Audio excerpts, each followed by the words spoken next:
Hello दोस्तों, welcome back to my YouTube channel. दोस्तों, आज हम सॉल्व करने वाले हैं अभ्यास 7 का बी पार्ट 2। देखिए दोस्तों, पार्ट 1 में हमने क्वेश्चन नंबर 1 से 7 तक सॉल्व किया था। आज हम क्वेश्चन नंबर 8 से सॉल्व करेंगे और जो पार्ट 1 है हमने प्लेलिस्ट में डाली है। अगर आपको देखना है तो वहाँ से जाकर आप देख सकते हैं, नहीं तो हम लिंक डिस्क्रिप्शन में दे देंगे, यहाँ से आप देख लीजिएगा। ठीक, चलिए देखिए दोस्तों, तो हमारा 8वां क्वेश्चन है। जब एक नल 1 घंटे में 640 लीटर पानी भरता है तो एक जलकुंड को भरने में क्या 10 घंटे का समय लगता है। जब वह 640 लीटर भरता है तो उतने में वह 10 घंटे का समय लेता है एक जलकुंड उसी को भरने में।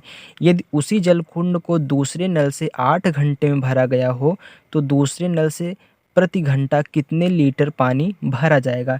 तो यहाँ पे देखिए दोस्तों, तो सबसे पहले हम क्या करेंगे, इसमें मानेंगे कि दूसरे नल से माना दूसरे नल ने ठीक दूसरे नल ने पानी भरा कितना यक्स लीटर हमने यहाँ पे मान लिया। ठीक, चलिए अब यहाँ पे देखिए, आप यहाँ पे लिखेंगे समय किसमें, घंटे में।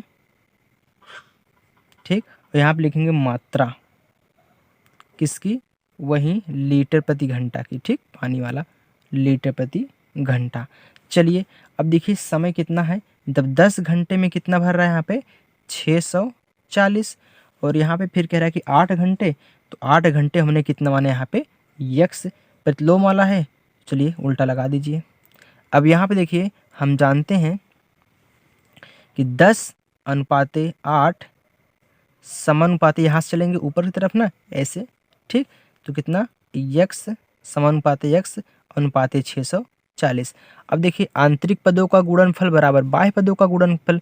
आंतरिक पद क्या क्या है, 8 और यक्स हैं, तो आंतरिक पदों का गुणनफल यहाँ पे एक बार हम लिख देते हैं, आंतरिक पदों का गुणनफल बराबर बाह्य पदों का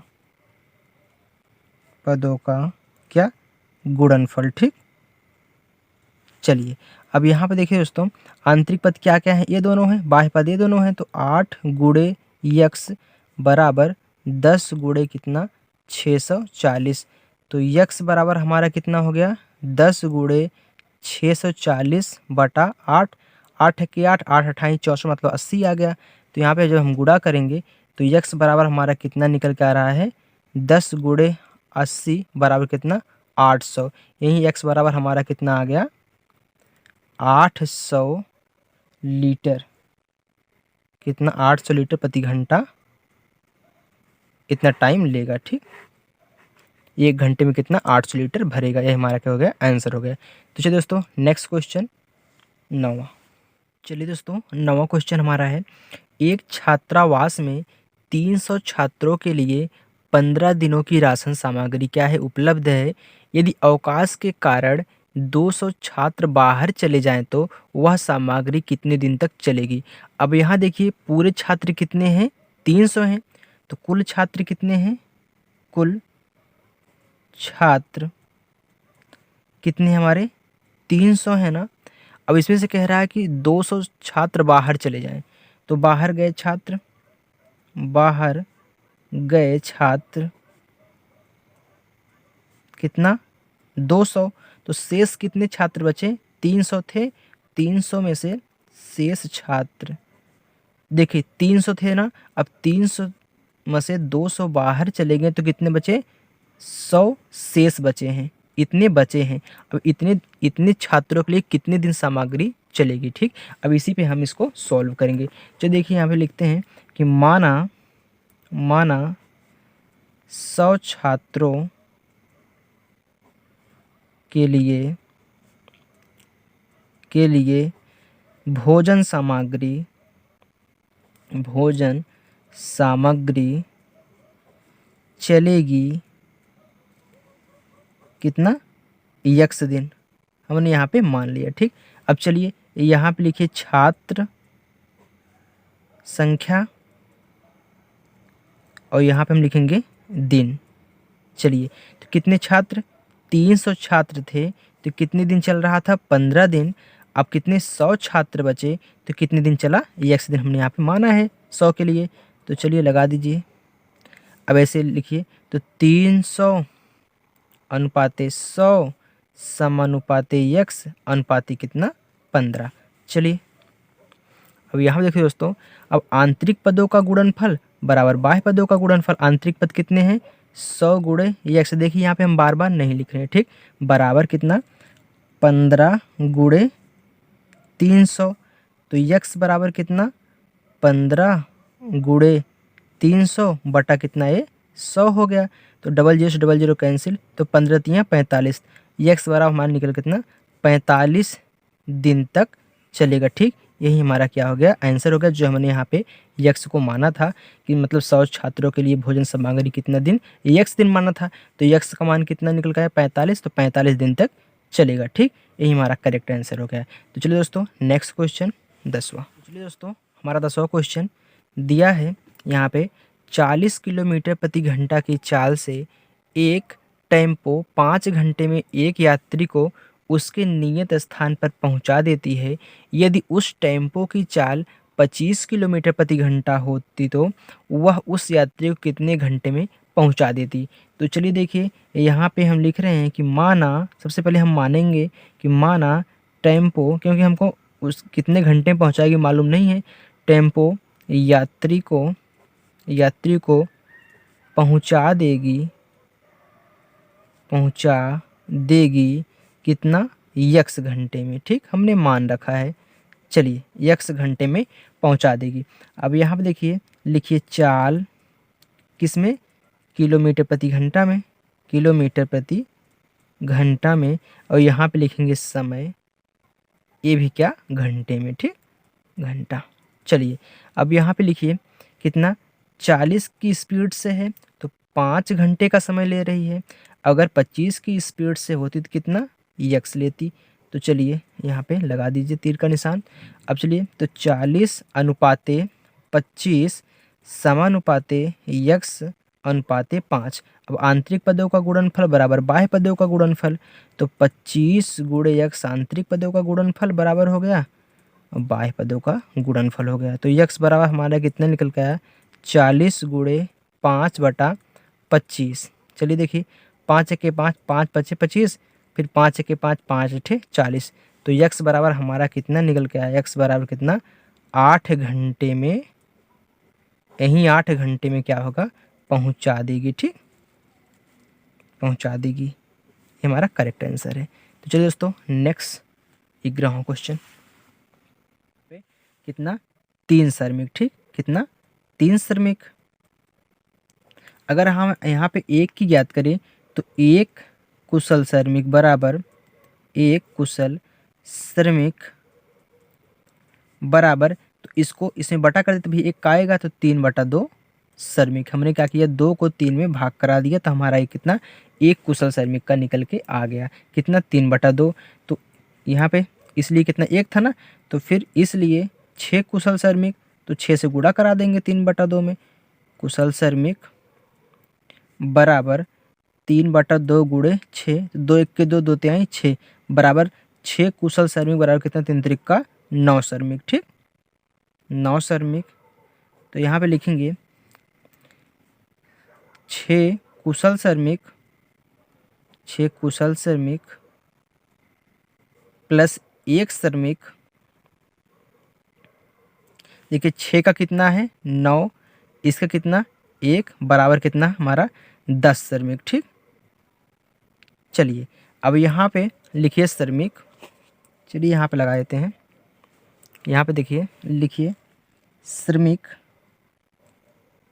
और यहाँ पे क्या लिखेंगे दिन, ठीक। अब ये देखिए दोस्तों कितना 3 श्रमिक तो कितना 20 दिन, तो यहाँ पे 10 श्रमिक कितना x दिन हमने यहाँ पे मान लिया है। चलिए यहाँ पे हम लिख देते हैं ताकि आपको समझ में आ जाए। तो यहाँ पे लिख लीजिए दोस्तों कि यहाँ पे जो 10 श्रमिक कितने x दिन में करेंगे, ठीक। चलिए अब देखिए अनुपात बनाइए, तो 3/10 समानुपाते x अनुपाते कितना 20। अब देखिए आंतरिक पदों का गुणनफल फिर बाह्य पदों का गुणनफल, तो 10 गुणे x बराबर कितना 20 गुणे 3 है, 20 × 3 है, ठीक। तो x बराबर कितना 20 × 3/10। तो 0 0 कैंसिल, 3 दूनी 6। तो x बराबर हमारा कितना आ गया 6 दिन में, ठीक 6 दिन। तो यहाँ पे हम लिखेंगे 6 कुशल श्रमिक और एक श्रमिक कितना 6 दिन में करेंगे, ठीक। ये हमारा 6 दिन निकल का हमारा आंसर हो गया, ठीक। क्योंकि यहाँ पे देखिए पूछा था 6 कुशल श्रमिक और एक अकुशल श्रमिक, ठीक।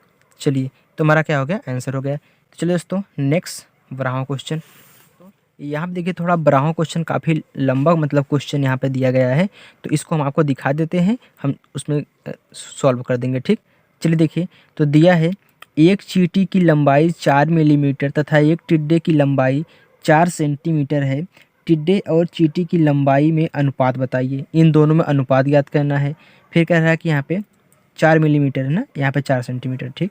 चलिए देखिए फिर चलिए दोस्तों हमारा 12वां क्वेश्चन देखिए, ये काफ़ी लंबा है क्वेश्चन, इसलिए हम यहाँ पे दिखा दे रहे हैं आपको, और उस पर हम क्या करेंगे सॉल्व कर देंगे, ठीक।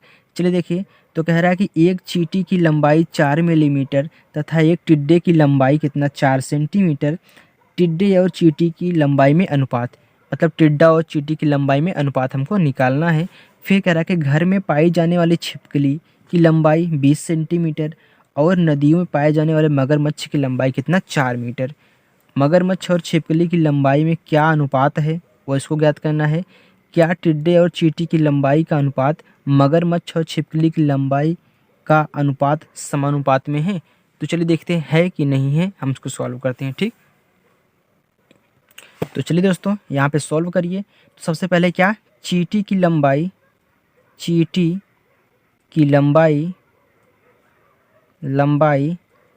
कितनी है, यहाँ पे दिया है 4 मिलीमीटर, ठीक। अब फिर यहाँ पे टिड्डे की लंबाई, तो टिड्डे की लंबाई कितना दिया है 4 सेंटीमीटर में दिया है। जब इसको मिलीमीटर बदलेंगे कितना है 40 मिलीमीटर हो जाएगा, ठीक। चलिए फिर यहाँ पे देखिए दोस्तों कितना 40 हो गया। अब कह रहा है कि टिड्डे अनुपात ज्ञात करना है। तो टिड्डे और चींटी की लंबाई का अनुपात कितना हो जाएगा, यहाँ पे दिया है पहले का 40, फिर इसके बाद इसका अनुपात कितना है 4, तो कितना आ गया यहाँ पे 10:1, क्योंकि 4 1 के 4 4 दाम में 40, तो यहाँ पे 1 बचा, यहाँ पे 10, तो ये कितना टिड्डा और चींटी का हो गया, ठीक। चलिए अब हम देख लेते हैं छिपकली का। तो छिपकली की लंबाई कितना 20 सेंटीमीटर है ना, तो 20 सेंटीमीटर। अब फिर इसका मगरमच्छ की लंबाई कितनी है, यहाँ पे 4 मीटर है ना, इसको भी सेंटीमीटर में बदल दीजिए, तो कितना हो जाएगा 400 सेंटीमीटर हो गया। चलिए अब यहाँ देखिए अनुपात ज्ञात कर लेते हैं। तो किसका पहले मगरमच्छ का, ठीक। मगरमच्छ और छिपकली का अनुपात, चलिए देखिए तो मगरमच्छ कितना है 400 है, छिपकली का कितना है 20 है, तो इससे कैंसिल, 2 1 के 2 2 20 में 40, तो कितना आ गया 20:1। देखिए यहाँ पे कितना आ रहा है 10:1, यहाँ पे कितना आ रहा है 20:1, तो पूछ रहा है कि समानुपात में है कि नहीं। देखिए समानुपात में यहाँ पे नहीं, समानुपाती नहीं है, क्योंकि यहाँ पे देखिए 10:1, यहाँ पे 20:1 आ रहा है। तो यहाँ पे लिखेंगे अतः चींटी व टिड्डे की लंबाई का अनुपात व मगरमच्छ और कितना छिपकली थी ना, हाँ छिपकली की लंबाई का अनुपात समानुपाती नहीं है, क्योंकि हमको समानुपाती पूछा था, तो समानुपाती नहीं है। तो चलिए दोस्तों, हमने 7 को बी सॉल्व कर लिया है। अब नेक्स्ट वीडियो हम अभ्यास 7 का सी सॉल्व करेंगे। तो तब तक के लिए bye bye, take care, thank you.